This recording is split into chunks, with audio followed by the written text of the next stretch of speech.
warahmatullahi wabarakatuh.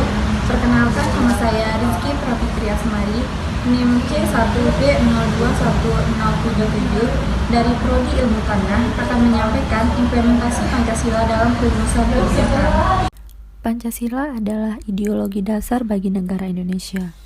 Nama ini terdiri dari dua kata darisan kata.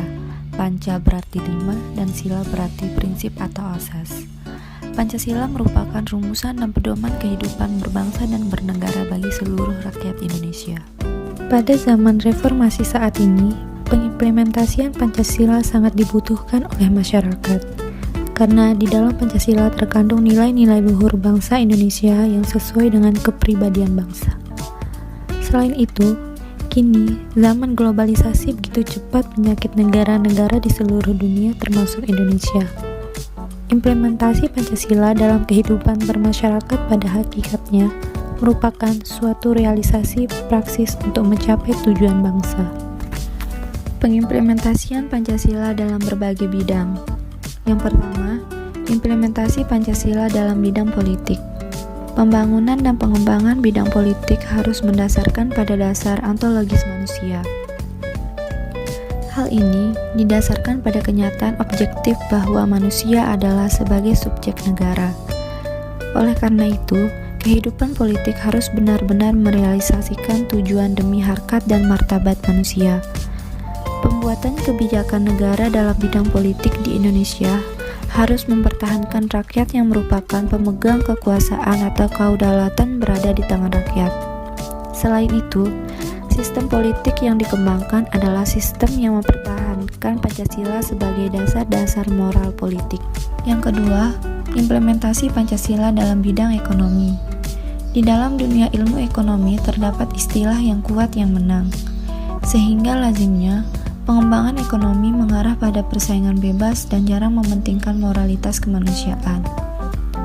Hal ini tidak sesuai dengan Pancasila yang lebih tertuju kepada ekonomi kerakyatan, yaitu ekonomi yang humanistik yang mendasarkan pada tujuan demi kesejahteraan rakyat secara luas.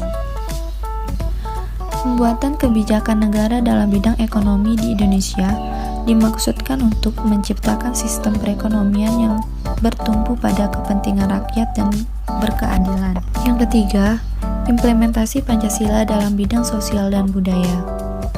Dalam pembangunan dan pengembangan aspek sosial budaya, hendaknya didasarkan atas sistem nilai yang sesuai dengan nilai-nilai budaya yang dimiliki oleh masyarakat tersebut.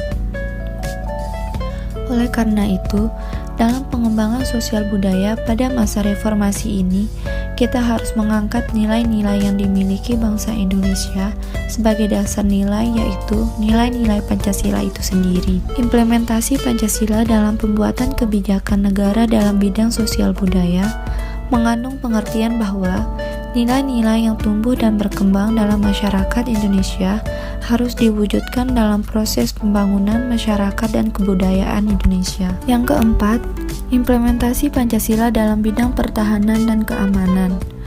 Negara pada hakikatnya adalah merupakan suatu masyarakat hukum.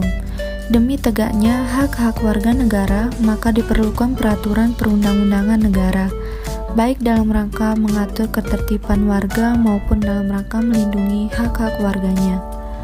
Implementasi Pancasila dalam pembuatan kebijakan negara pada bidang pertahanan dan keamanan harus diawali dengan kesadaran bahwa Indonesia adalah negara hukum. Pertahanan dan keamanan negara diatur dan dikembangkan menurut dasar kemanusiaan, bukan kekuasaan dengan kata lain.